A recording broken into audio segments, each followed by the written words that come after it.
We will call the meeting to order for Tuesday, July 19th, our regular city council meeting. Let's start with the roll call. Councilman Becker. Here. Councilman Hartwick. Here. Councilman Johnson. Here. Councilman Schultz. Here. President Scheer. Here. Agenda item 3 will be public hearings. This evening we have none. Agenda item 4 will be public comment. Just a reminder that the city council will receive comments from city residents. Comments are generally limited to 3 minutes per individual. Anyone wishing to speak is required to sign up in advance or state the following items for the record when called upon. That would be name, address, subject matter, and contact information. No action will be taken on any public comments unless the item is also elsewhere on the agenda. Do we have anyone signed up for public comment in person? No, we do not. This will be a first call for public comment, both in person or on Zoom. This is a second call for public comment. This is a third and final call for public comment. Seeing none, hearing none, we will move right along to agenda item 5, which is our consent agenda.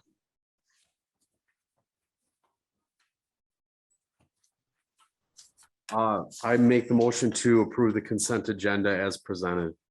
Second.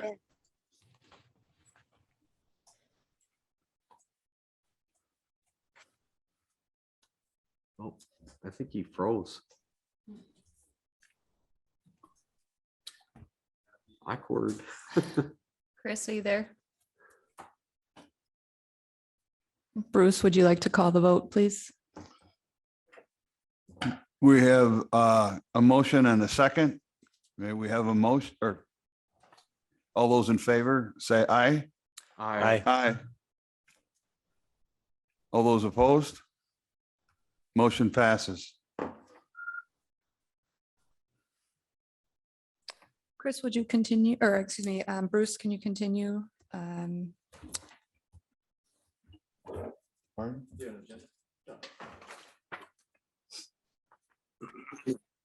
Moving on.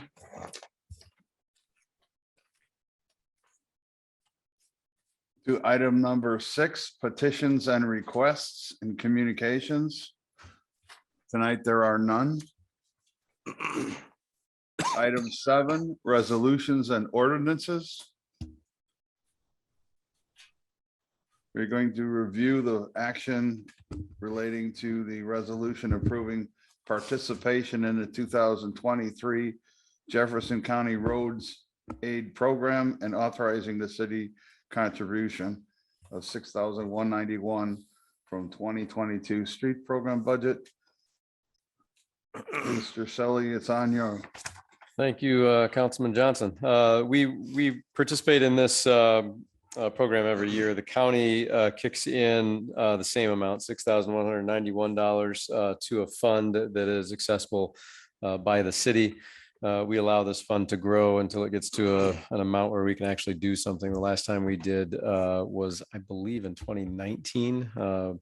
We did some small paving down around Whitewater Avenue here, and then up on, I believe it was the end of White Street, a cul-de-sac, and utilized the county to perform that work. It's generally, in terms of private contractors versus public contractors, we probably get about 70% return on that investment there. So it's pretty good. And as always, a nice way to add to our road projects. So anyway, it requires a resolution by city council for us to participate in this. And I'd be happy to answer any questions related to that. Andy, I'm just curious, can you just explain, kind of your process for how you determine if/when you use funds from this account for projects? Yeah, the one time that we have used these and what I've continued to kind of look for is small projects. When we bid out large projects, such as this year, the water main work, where we're working on just a little over a mile's worth of roads, those projects are best handled by large contractors and under large contract. but it's inevitable that small issues pop up. Frankly, the example down at the curve on Whitewater Avenue near what is now Casey's is a great example of that. We fixed that a few years ago. It was about 200 feet of pavement that would have cost us quite a bit of money to have a private contractor come in and deal with. It came up outside of the normal planning for construction work for the year. So it couldn't be included in a larger project, and it was a good use of these funds to get that done. So those are kind of the projects that I look for. We need to get somewhere in the neighborhood of about $30,000 to $40,000 in this account, and we're approaching that now to be able to come in and put a few of these smaller projects together and kind of make it efficient, so to speak, to come in and use those funds. Great, thank you. I think this is a good program, and it's good that we're able to continue this collaboration with Jefferson County. I will go ahead and make the motion to approve the resolution to participate in the 2023 Jefferson County Road Aid Program and authorize the city's contribution of $6,191 from the 2022 street program budget. A second. We have a motion and a second. All those in favor say aye. Aye. Aye. All those opposed? Motion carries. Moving on to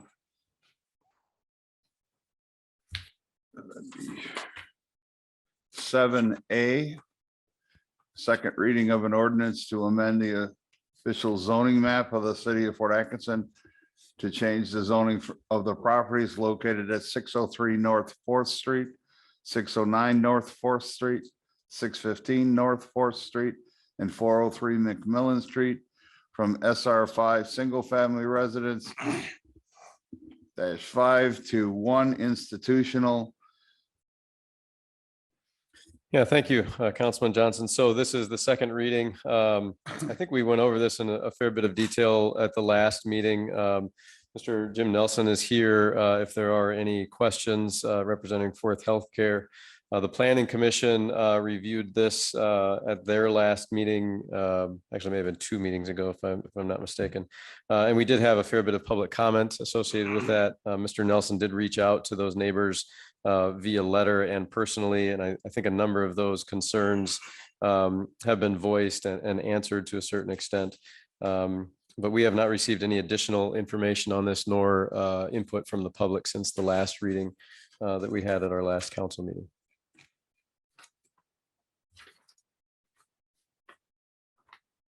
If there's any questions from council, I'd be happy to answer them. Andy, is there any sense of urgency about needing to get this done, or are we probably okay to continue on to a third reading? I think I'd pose that to Mr. Nelson. Are we okay to continue this into August? Yeah, I think that's fine. And given the public participation we had at the Planning Commission meeting, it's probably worth giving this an extra week just because of vacation season and whatnot. I think that's a good point. I know we did have quite a bit of resident input and questions on that. So. Mhm. Are the existing homes that we're dealing with, are they still occupied? I believe that 2 of them are occupied. Obviously, eventually they'll all be unoccupied. And I know Fort Healthcare is working on options to move those homes elsewhere and reuse them, or unfortunately to raise them as a final situation there. So there's a lot of ongoing discussions related to those. I know. I asked solely because it's hard to find a place in Fort. It is. I think everybody realizes that. It's. I've been working with Mr. Nelson to try to find a home for those homes, and it's exceedingly difficult, frankly, in Fort Atkinson to do so. So.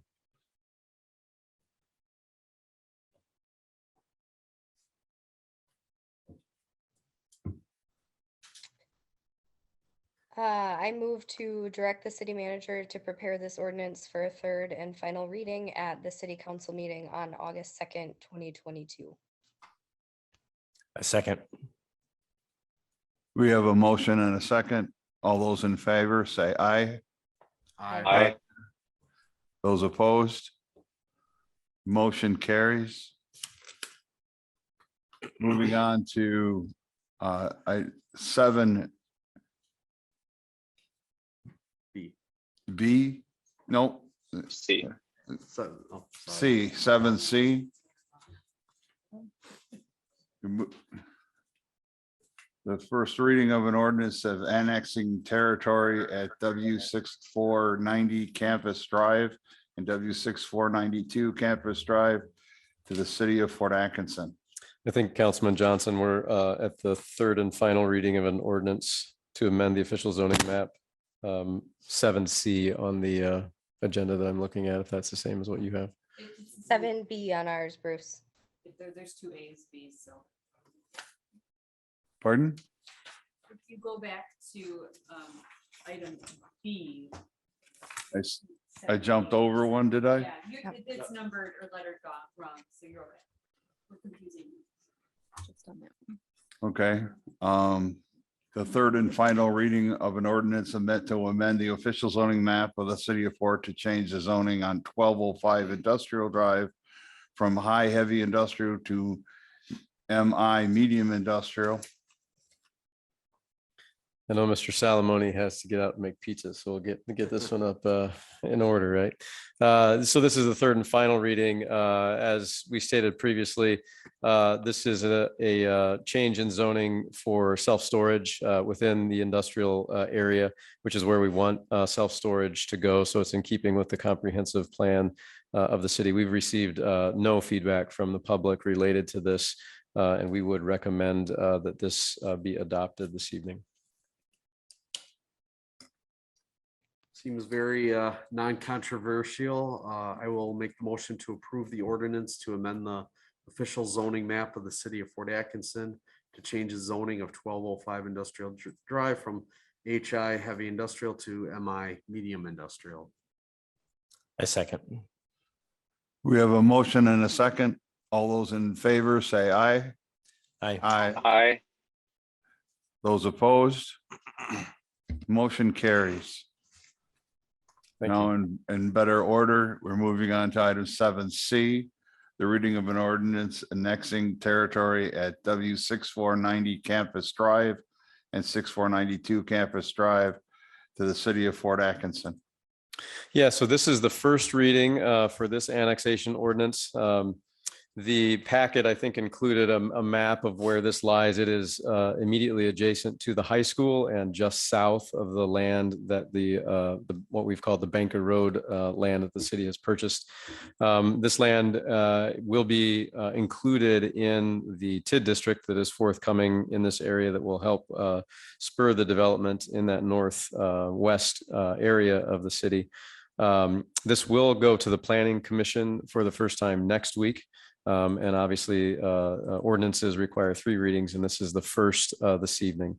It is in kind with the comprehensive plan, which is usually our most considerate or our highest consideration in these annexation requests.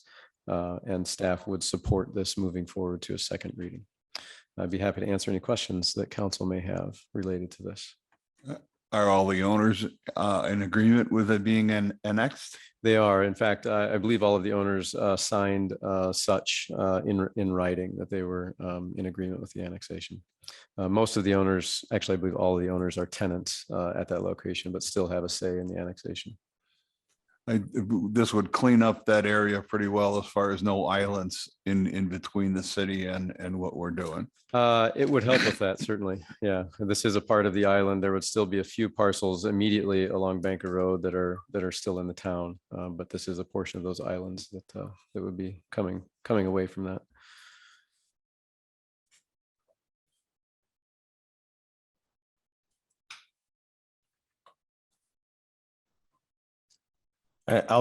I move to direct the city manager to prepare this ordinance for a second reading at the city council meeting on August 2nd, 2022. Second. We have a motion and a second. All those in favor say aye. Aye. Aye. Those opposed? Motion passes. Thank you. Moving on to item 8, reports, officers, boards, and committees, city managers report. Thank you. First of all, I'd like to congratulate Daniel Hefty on his recent promotion to lieutenant within the police department. It's great to promote from within, especially someone who's received so many accolades and awards during his long career here with the department. I also want to congratulate Jeff Armstrong on his promotion from city electrician to water utility superintendent. We're thrilled to retain and promote this hardworking and talented employee within our organization. He will definitely leave big shoes to fill in the electrical department, but he will continue to help out until we can hire somebody new in that role. His official start date with the water utility will be Monday, July 25th. CBS 58 television station chose Fort Atkinson for their hometown series last week.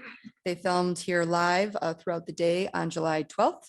They visited the Aquatic Center, the Fort Club, the museum, the Fireside Theater, and the Jones Dairy Farm Market. It was a really great segment. It's on YouTube. I encourage everybody to go check it out if they haven't seen it yet.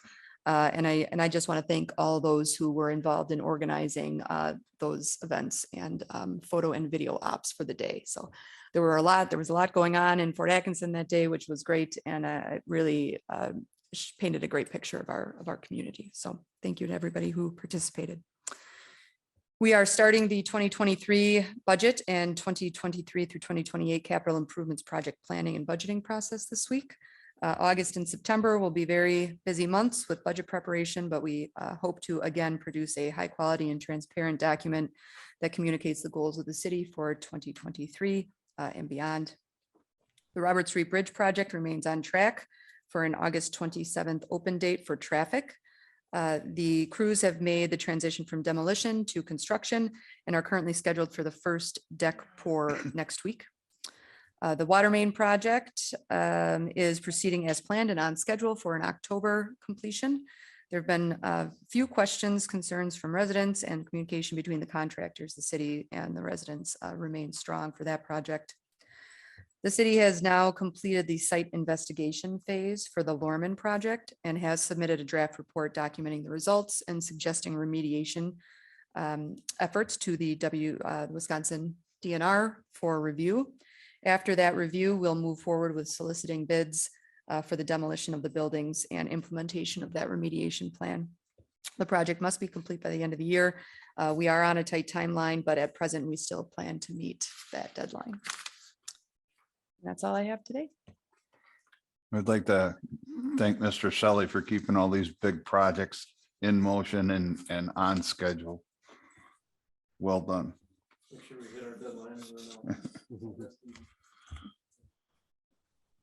Moving on to item 9, unfinished business. We have none. Item 10, new business. Review and possible action relating to the purchase of land per the Clement Business Park covenants. Thank you. So in June of 2020, the city negotiated the sale of 7.8 acres of land along Janesville Avenue to Nicholson Investments. The sale was meant to accommodate the construction of a new location for the business, which is called RB Scott. The company is a specialized dealer of process equipment and wear parts for the sand, gravel, and crush stone, frac sand, and recycling industries. Throughout the process of working with this group, it became clear that the project was not compatible with the Clement Business Park covenants, the city's zoning ordinance, nor the city's MS4 stormwater discharge permit from the DNR. Specifically, the property owner did not intend to pave the yard where the heavy equipment would be stored, and that is a requirement of all three of those documents that I just mentioned. So the covenants provide the city an option to repurchase the lot. The purchase price would be what the property owner paid for the land, subtracting out a couple things. There have been no improvements and there have not been any special assessments on the land. So the repurchase price would simply be the cost of the land minus a prorated portion of the property taxes. And that amount is $153,246.97. The repurchase of this land was not budgeted, and there are not funds available in TID 6 because the expenditure period in that TID has closed. So staff recommends that the city use funds from the general fund balance for this purchase, which may be repaid from TID 6 in the future. Per our audited financial statement that was presented to the city council at the last meeting in July, the city's unassigned fund balance was at over $3.5 million or over 37% of budgeted expenditures. This exceeds our fund balance policy, and even after this purchase, the city's fund balance will remain strong. So staff does recommend that the city council approve the repurchase of parcel number 2260514174200 in the Clement Business Park for $153,153,246.97 using general fund balance with a closing date set for August 26th, 2022. I'd be happy to answer any questions the council may have. Rebecca, could you just explain, because I'm sure this is something people would have questions on when seeing this, if those things that you mentioned or noted are actual requirements per DNR and other ordinances and rules, why is it that that business wouldn't just be forced to make those changes or accommodations for that land and for that lot?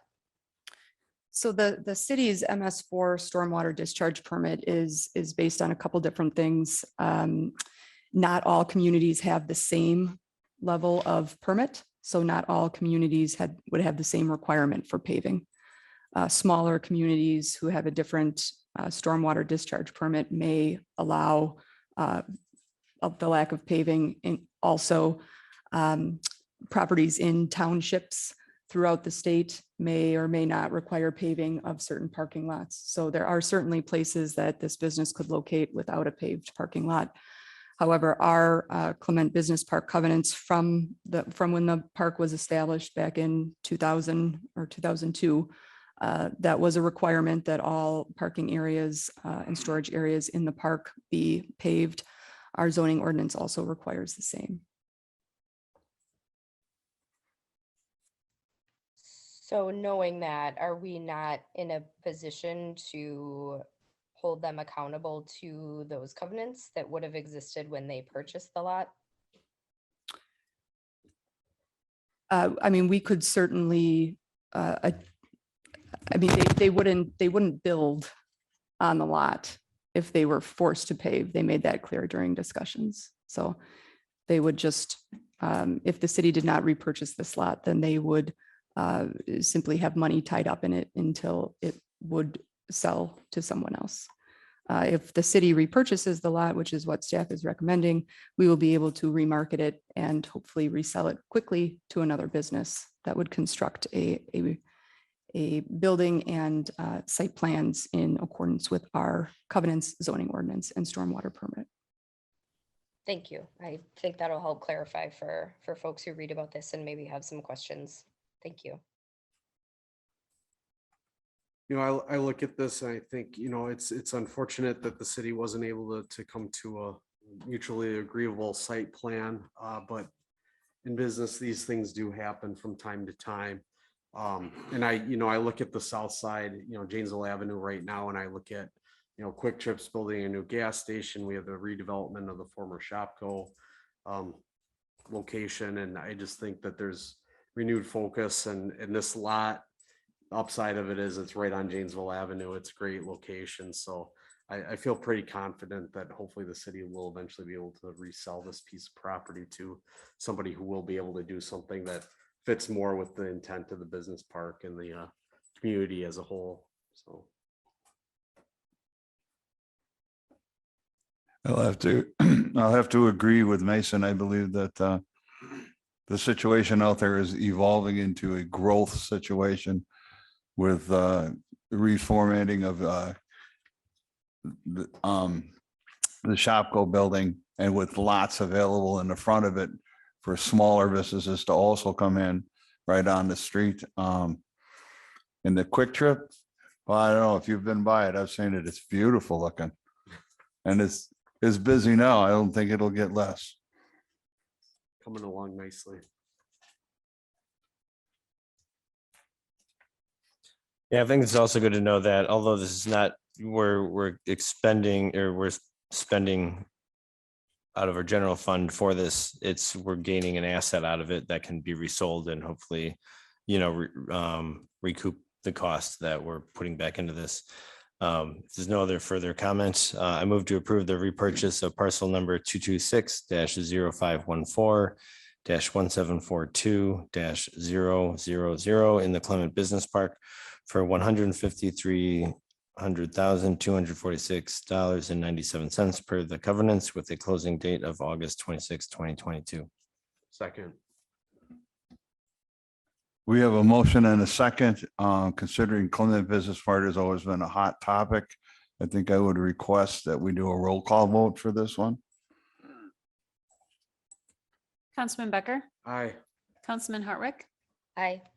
Councilman Johnson, Aye. Councilman Schultz, Aye. President Shear. Aye.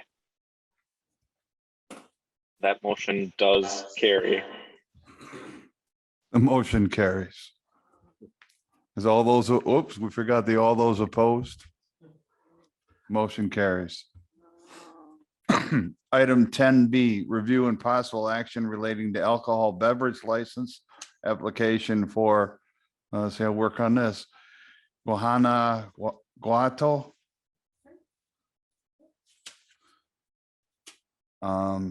LLC for licensing period of July 19th, 2022 to June 30th, 2023. Thank you. This is the renewal for Guanajuato Produces. It was very, very good. Councilman Johnson. Pardon? Very good pronunciation. This business opened last December and I'm sorry, they opened last summer and then they were issued a alcohol license in December, although they were late to renew it because I don't think they were quite ready to begin with the sales. So following the approval of this and the issuance of this license, I think then they're ready to go with purchasing the product and selling. Again, as a renewal, they did provide the seller's permit, federal ID as required. The application was complete. No concerns presented by other departments. So we would recommend approval contingent on monies owed to the city clerk, which at this time would just be the license fees.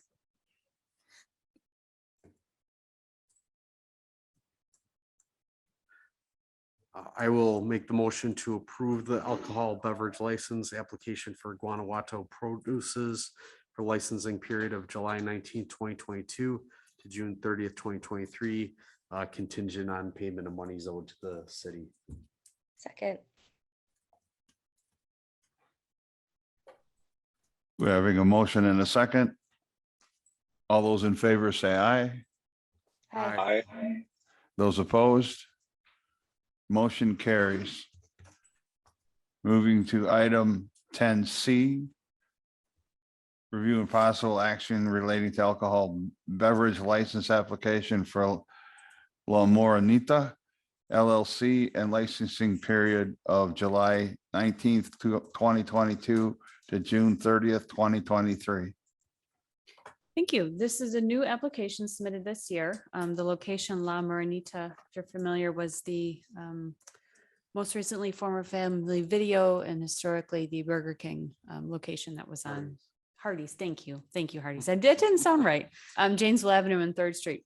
So this is the first time that location's been applying for a license.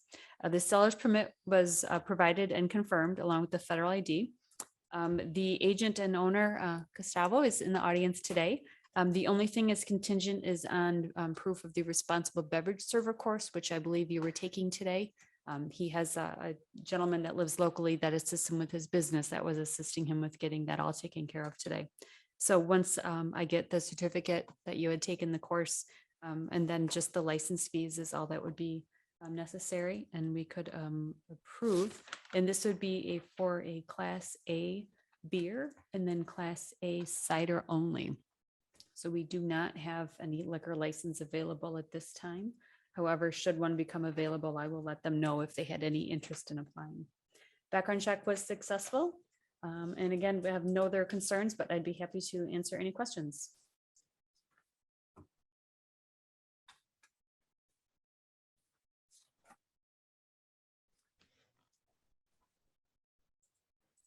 I guess I'll go ahead and make the motion. Assuming nobody has any questions. To approve the alcohol beverage license application for La Morenita LLC for the licensing period of July 19th, 2022 to June 30th, 2023, or excuse me, 2023, contingent on completion of required courses and payment of fees to the city. A second. Having a motion and a second, all those in favor say aye. Aye. Those opposed? Motion carries. Item 11, miscellaneous, we have none. Moving on to item 12, claims, appropriations, and contract payments. Review and possible action relating to a vehicle damage claim against the city of Fort Atkinson from an accident on June 27th, 2022. Thank you. This was submitted, as you can see, from June 27th. There was a vehicle and a driver, and they were traveling south on Janesville Avenue, right around the time that Quick Trip had the lane rerouted to the west side of both lanes so that they could make a turn lane traveling north. I'm really good with my directions right now. Following, more heavy traffic along the shoulder, some potholes had formed, and I think the traveler hit it just right that it damaged their tire. The police department was called to do a full write-up and fill out a report for the driver. Public Works was called to see if staff could come on site and repair, and we were able to fill it to avoid any other damage. The driver, the owner of the vehicle, contacted me and asked, what are their options? And I stated that they can submit a claim against the city, and we would submit to our insurance company. Insurance company will do appropriate review. The insurance company conducts review based on the information that was submitted to me, my conversation, also the police report, and then Public Works Director. And then they also followed up with the city engineer, being as it was a construction project that was going on in the city. Following staff conversations and review, it was found that the city is not liable for the damage. So the next step would be to follow the insurance company's recommendation to disallow the claim. And then should the vehicle owner and occupant decide to further provide notice, they would have 6 months to do so. Does anyone have any questions on this? Michelle, can you just explain, do they give clear explanation or information about why there wasn't liability or what it is exactly that the statewide services finds? Honestly, no.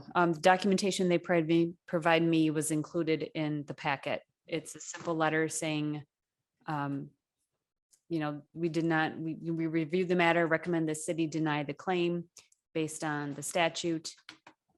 They feel the investigation revealed no liability on behalf of the city. So that's the extent of the information that I have also. Okay, thank you. So this really just puts a timeline or a deadline on when the claimant can file suit against the city. So the city council disallowing this claim puts a 6-month deadline. If the city council chose not to do anything in this matter, then the claimant could wait as long as they wanted to file a claim. So there's always 3 options with these. The city can pay the claim, the city can deny or disallow the claim, or the city can do nothing. And so our insurance company has recommended that the city disallow the claim. And if the claimant wants to pursue the matter, then they have now 6 months to file suit against the city.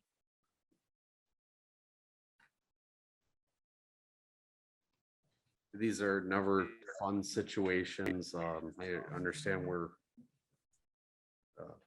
required to offer this as an option, but I think we have to keep in mind the liability of the city's taxpayers in these situations and defer to the expertise of our contracted insurance provider. I move to disallow the vehicle damage claim against the city of Fort Atkinson from an incident on June 27th, 2022 pursuant to Wisconsin statutes 893.80(1)G and as recommended by the city's insurance carrier and staff. Second. We have a motion and a second. All those in favor say aye. Aye. Aye. Aye. Opposed? Motion carries. Moving on to item 12B. Review and possible action relating to verified claims presented by City Director of Finance and authorization of payment. I move to approve the list of verified claims presented by the Director of Finance and authorize payment. Second, I believe this is a roll call vote. Yes. Councilman Becker, Aye. Councilman Hartwick, aye. Councilman Johnson, Aye. Councilman Schultz, Aye. President Shear. Aye. Motion carries.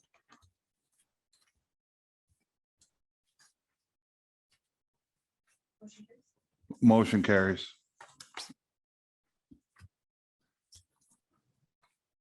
I know you're having fun, but we do have to officially Move. do number 13 yet. All right, moving on to item 13, adjournment. Move to adjourn. Second. All those in favor? Aye. Motion, all those opposed? Motion carries. This meeting is adjourned.